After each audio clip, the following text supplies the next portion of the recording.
आज कोटी कोटी क्रीड़ाप्रेमी स्वप्न भांगीगला जितेबले यह खबर आसिला जे अवसर नेब जर्सी नंबर 7। आपण भावुवे जे जर्सी नंबर 7 रे एमिति कौन रही जे कोटी कोटी क्रिकेटर स्वप्न भांगी। दर्शक बंधु ये जर्सी केवल गोटे नंबर नुहे 140 कोटी भारतीय इमोशन। छोट बेले पिलाटी जितेबले क्रिकेट बैट टे धरे सी स्वप्न देखे जे मु बड़ हेले सचिन को भली हेबी, धोनी को भली हेबी, आउ सेमाने पिंधुथुबा जर्सी नंबर सहित मैदान को ओह्लाइबी। एबे किंतु सेमिति होई पारिबनी। कोनोसी भारतीय खिलाड़ी जर्सी नंबर 7 नजर आसीबेनी, केही भी ए नंबर जर्सी पिंधि पारिबेनी। टीम इंडिया रु अवसर नेब जर्सी नंबर 7। किंबदंती खिलाड़ी महेंद्र सिंह धोनी ए जर्सी नंबर से पिंधुतिले। से अवसर नेबा परे ए जर्सी को मध्य अवसर देबाकू बीसीसीआई निष्पत्ति नैथिबा सूचना रही। अर्थात आगामी दिन में 7 नंबर लेखाथिबा जर्सी कोनोसी खिलाड़ी पिंधि पारिबे नाही। 2020 मसीहा अगस्ट 15 तारिख में धोनी अंतर्जातीय क्रिकेट रु अवसर ग्रहण करथिले।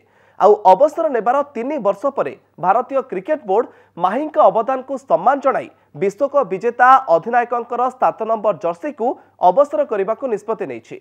समान भावे पूर्वरु मध्य सचिन को 10 नंबर जर्सी को सम्मान जणाई अवसर देइथिला बीसीसीआई।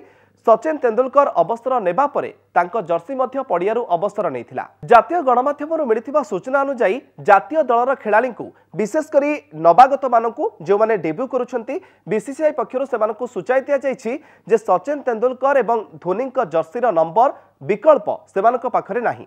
धोनी नेतृत्व में टीम इंडिया 2007 रे टी20 विश्वकप, 2011 रे दिनिकिया विश्वकप और 2013 रे आईसीसी चैंपियंस ट्रॉफी जीतिथिला।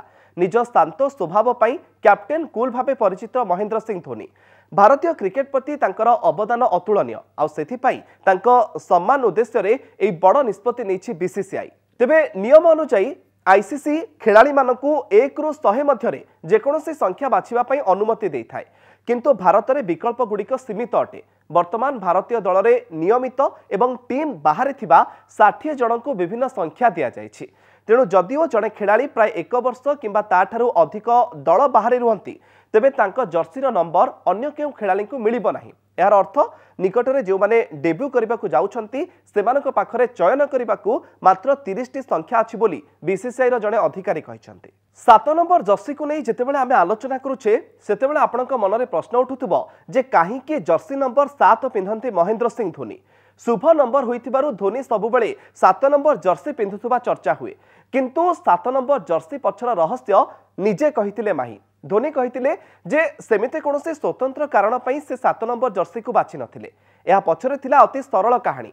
जुलाई 7 तारिख में जन्मग्रहण करथिले धोनी आउ एहा हेउची सप्तम मास अर्थात वर्षर 7 नंबर मासर सप्तम दिन आउ सेथिपाई 7 नंबर जर्सी पिंधंती माही। नंबर को नहीं से अंधविश्वासी नुहंती बोली से कहिथिले, किंतु 7 हेउची एमिति एक नंबर जहा तांको हृदयर निकटतर अटे एवं एहाकू वर्ष वर्ष धरी से तांको सहित रखी आसिचंती बोली धोनी कहिचंती। एई 7 नंबर जर्सी एबे कोटी कोटी भारतीयंक पई गोटे बड़ इमोशन। धोनी अंतरराष्ट्रीय क्रिकेट खेलु नथिले मध्य विभिन्न मैच रे धोनीकर ना एवं 7 नंबर लेखाथिबा जर्सी पिंधि पड़िया को जानती दर्शक आउ धोनी को सम्मान जणाई ए बड़ निष्पत्ति नैछि बीसीसीआई जे टीम इंडिया रु अवसर नेब जर्सी नंबर 7। किछि एभली रोचक खबर पई देखुथांतु कनक न्यूज।